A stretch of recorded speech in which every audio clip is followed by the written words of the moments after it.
Is there a danger though, if you had that central authority and then you had an administration that was either skeptical or outright aggressive towards some of what is standard practice in elections? What's the risk there?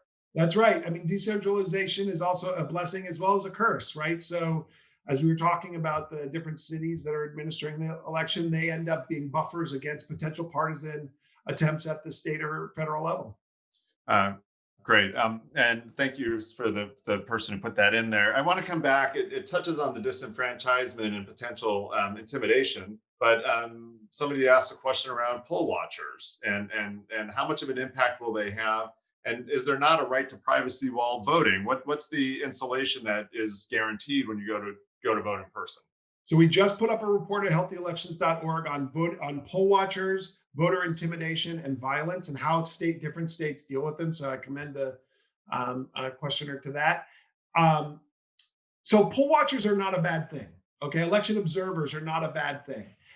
It's one of the ways that we make sure that people in the polling place are having their voting rights protected, as well as that there's not fraud going on, that people are not stuffing ballot boxes. But there's a fine line between observation and intimidation, and that line has to be policed very aggressively. And so, generally speaking, right, a poll observer or an election observer is somewhere in the polling place, but not looking over the shoulders of voters, but just making sure that voters are shuttled into the process and allowed to vote without hindrance. Um, there are states where these observers can then challenge voters' legality or that whether they have the right to vote. That's when this could turn into something much more dangerous if you have serial challenges to the legitimacy of voters. And different states have different ways of dealing with that.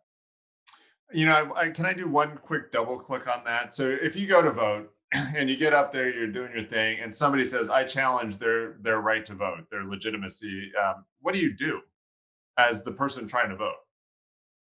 Well, it depends on the state, what we're talking about here. In general, the laws say that you've got to have some basis. You can't just start random challenging people.